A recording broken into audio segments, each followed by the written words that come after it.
Assalamualaikum warahmatullahi wabarakatuh. Perkenalkan, kami dari kelompok 5 akan mempresentasikan laporan tugas besar machine learning yang telah kami susun.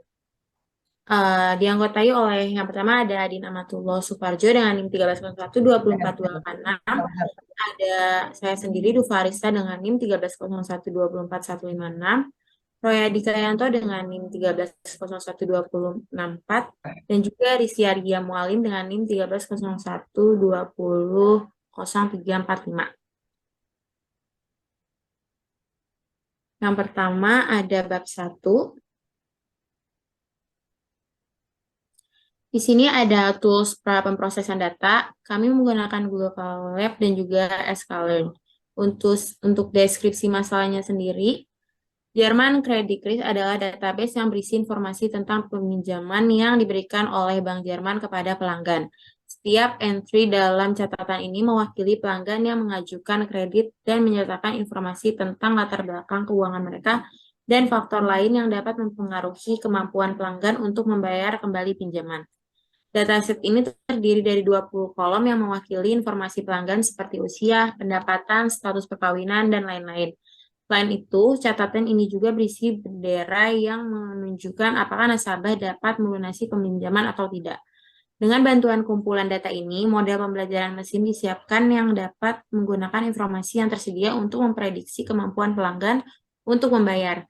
Bank dapat menggunakan model memutuskan apakah akan diberikan pinjaman kepada nasabah atau tidak. Selanjutnya, strategi pra pemrosesan data.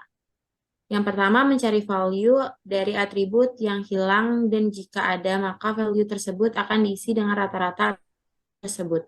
Yang kedua, mencari atribut dengan tipe dari data objek. Yang ketiga, memilih atribut yang akan digunakan. Dan yang terakhir, melakukan labeling pada kategorial dan ordinal data.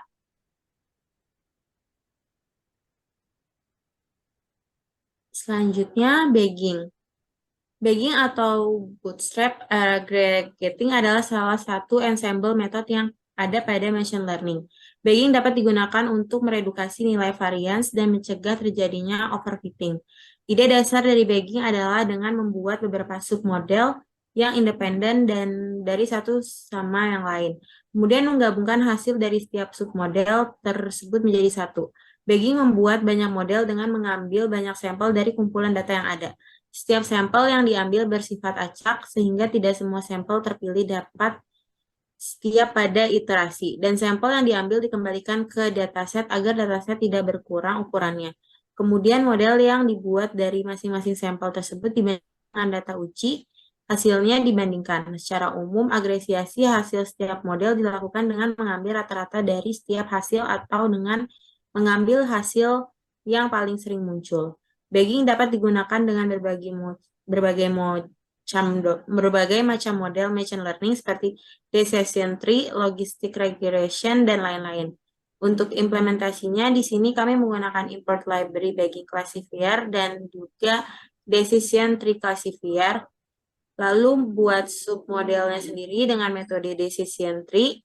Yang ketiga, membuat model bagging dengan jumlah submodel sebesar 50, melakukan training model dengan dataset yang sudah direduksi, dan juga melakukan prediksi dengan dataset tes yang sudah direduksi.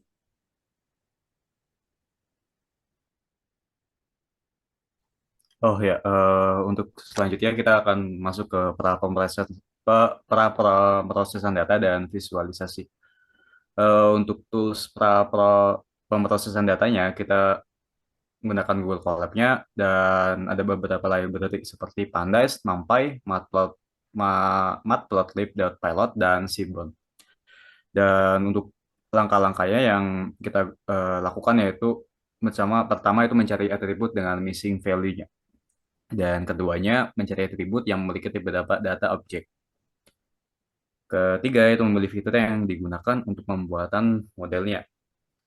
Dan kenapa kami memilih fitur tersebut? Karena untuk melihat distribusi kredit dengan pekerjaan, status tempat tinggal, jumlah kredit, dan tujuan pinjaman dari kredit. Oh ya, selanjutnya kita menghapus baris yang memiliki value unknown pada kolom savings karena merupakan data yang tidak pasti. Untuk langkah selanjutnya kita mengubah value untuk atribut personal status sex menjadi male dan female. Kita ubahkan jadi dua. Oke, lanjut. Dan ini kita merupakan proses labeling ya untuk data ordinal, data atau data kategorikal yang mempunyai tingkatannya. Dan selanjutnya itu melakukan labeling untuk data kategorikal, dan kita juga melakukan split dataset sebesar 70 per 30, membagi menjadi dua. Selanjutnya kita melakukan scaling dengan standar scalar.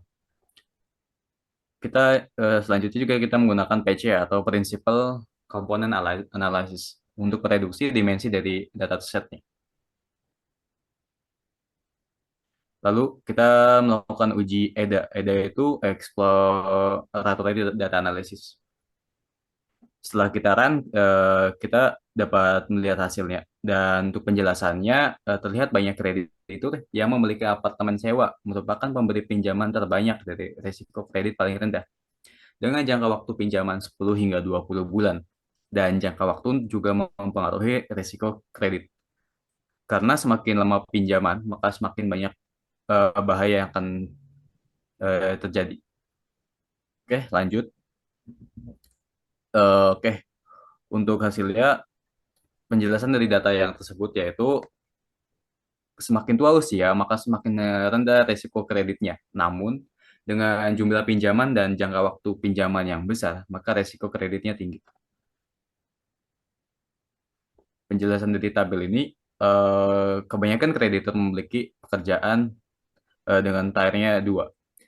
Tetapi pekerjaan tersebut tidak terlalu mempengaruhi resiko, sehingga kreditur yang menyewa rumah juga merupakan kreditur dengan resiko terbaik. Untuk hasil ini, penjelasannya yaitu setengah dari kreditur tanpa rekening tabungan dan rekening giro adalah kreditur yang beresiko.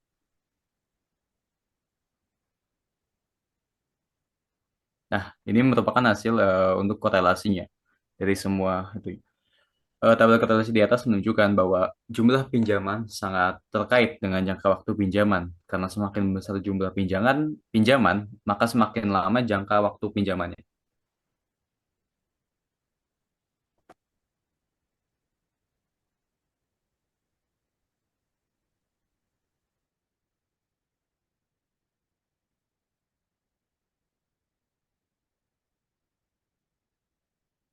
Oke, selanjutnya saya akan menjelaskan tentang evaluasi, eksperimen, dan kesimpulan.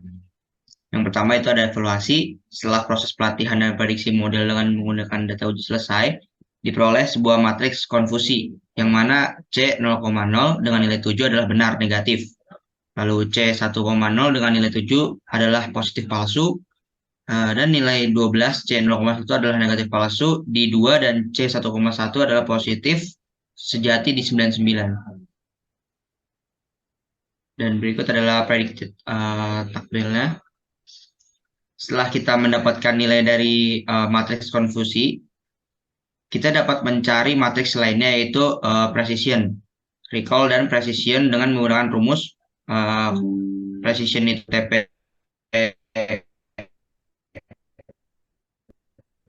dibagi TP plus F, dan akurasi itu TP plus TN dibagi TP plus TN plus FP plus FN.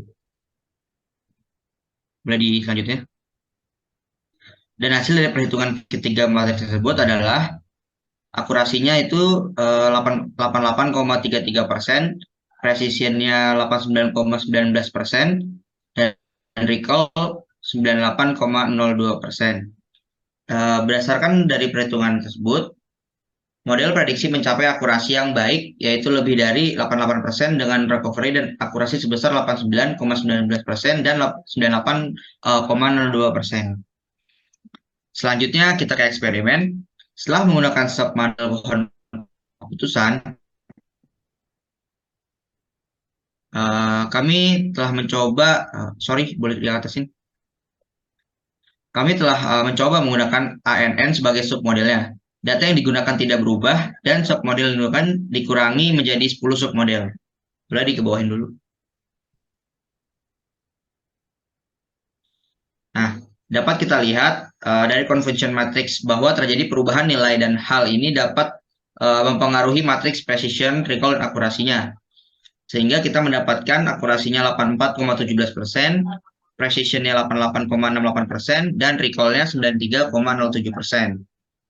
Walaupun perubahannya tidak terlalu besar, tapi ini terjadi penurunan akurasi dan recall sekitar 4%, dan penurunan nilai presisinya sebesar 1%. Boleh dibawahin? Kami juga telah melakukan eksperimen jika data tidak direduksi dengan PCA. Jumlah dimensi akan mengikuti jumlah fitur yang telah dipilih. Dan didapatkan hasilnya seperti akurasi 80%, precision 82,08%, dan recall 94,57%. Jadi perubahan nilai conversion matrix dan ketiga matriks bernilai. Terjadi penurunan terhadap ketiga matriks dibanding eksperimen sebelumnya, yaitu sebesar 4%. Dan terakhir saya menjelaskan tentang kesimpulan. Kami dapat menyimpulkan bahwa berdasarkan model utama dan kedua eksperimen itu, akurasi model sudah baik, walaupun belum menyentuh akurasi sebesar 90%. Dari hasil tersebut bisa kita simpulkan bahwa yang pertama itu ada metode bagging dapat dikombinasikan dengan metode lain seperti decision tree dan artificial neural network atau ANN. Dan kedua, teknik preprocessing sangat berpengaruh terhadap hasil training. Oke, mungkin cukup sekian penjelasannya. Bisa saya balikan ke Dufa. Baik, jadi selanjutnya saya akan mendemokan bagaimana cara merunning model yang telah dibuat. Jadi di sini pertama kita mengupload datanya dulu, kita ngupload ke drive Google dan akan dimasukkan ke Google Colab. Dan selanjutnya kita menggunakan importan yang sudah dijelaskan sebelumnya. Dan di sini kita ngebaca data ya. Lalu di sini yang udah dijelaskan tadi di bagian sini itu kita menghapus kolom yang unknown no saving itu karena dia memiliki baris yang redundan dan menyebabkan keambiguan. Jadi untuk di Google Colab ini kita tinggal jalankan semuanya dulu. Nah, setelah dijalankan untuk di bagian sini dia akan menampilkan data-data yang sudah diambil. Baru selanjutnya di sini ada fungsi untuk melabeling data dari ordinal data seperti ini diubah jadi mel, atau diubah di sini dari data seperti ini diubah jadi numerik. Dan begitu juga seperti fungsi-fungsi lainnya itu sama. Itu selanjutnya di sini kita mengecek zero value yang seperti yang sudah dijelaskan pada sebelumnya. Baru kita mengecek tipe data dari data frame-nya.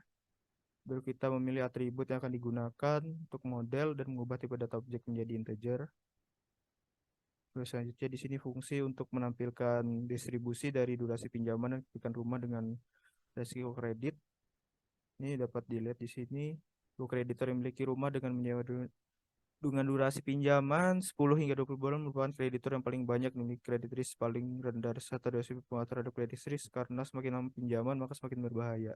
Jadi merupakan codingan untuk menampilkan ini. Dan di sini untuk menampilkan data frame untuk mengetahui jika semakin tinggi umurnya maka semakin rendah resiko kreditnya, tapi jika jumlah pinjaman dan durasi pinjamannya tinggi maka resiko kreditnya menjadi tinggi. Dan di sini selanjutnya untuk grafik distribusi pekerjaan dan status tempat tinggal. Jadi ada 3 tabel itu untuk melihat apakah kreditur memiliki properti gedung, tabungan, dan asuransi. Karena itu jika memiliki jumlah yang paling banyak berarti mempengaruhi kredit risk. Untuk tabel kedua itu untuk kreditur yang memiliki kredit score yang bagus akan membuat kredit risk menjadi rendah, tapi jika kredit score yang buruk maka membuat kredit risk menjadi tinggi. Selanjutnya jika kreditor yang memiliki tabungan yang tinggi dapat menjadi kreditor yang sangat baik. Selanjutnya tabelnya untuk melihat lamanya dia menjadi pekerjaan dan order debtors. Itu semakin lama pengalaman pekerjaannya maka semakin rendah kredit risknya.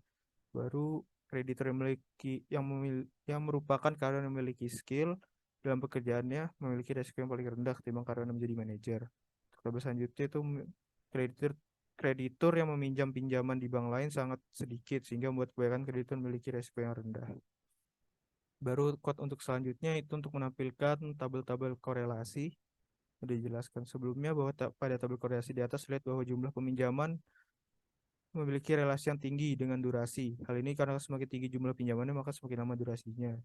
Baru kita melakukan labeling untuk perubahan value, atribut untuk personal status check, purpose, dan credit checks. Baru kita tampilkan maka akan tertampil seperti ini. Baru menghapus credit risk untuk menjadikan target. Baru gunakan scenario scaler untuk scaling data. Baru menggunakan PCA untuk mereduksi jumlah dimensi dari data. Selanjutnya kita import library bagging untuk modelnya, mengimport library bagging dan decision tree. Selanjutnya membuat decision tree-nya, baru membuat model bagging dengan 50 decision tree. Baru melakukan training model dengan dataset yang sudah direduksi. Baru di sini kita melakukan prediksi dengan data tes yang sudah direduksi. Baru kita buat confusion matrix-nya. Dan ini sudah yang dijelaskan seperti tadi. Ini untuk habis itu kita running. Untuk di running ini akurasinya pasti berbeda. Untuk setiap di running di laporan kita mendapatkan akurasi sekitar 84. Dan setelah di running lagi maka dia akan 70 akan berubah menjadi 79. Dan jika di running lagi maka akan berubah. Hal ini dikarenakan pada proses melakukan confusion matrix itu ada suatu metode untuk memilih sampel secara acak sehingga akurasinya tidak akan tetap nilainya, bisa saja berubah. Untuk di sini dia berubah lagi dan sama untuk metode ANN-nya juga di sini kita tampilkan matriksnya dan udah dijelaskan sebelumnya.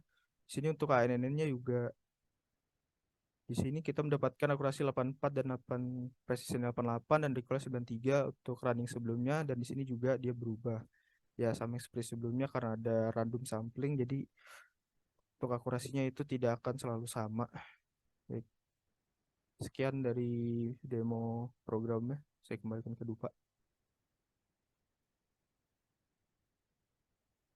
Baik, sekian presentasi dari kelompok kami. Mohon maaf apabila masih ada kekurangan.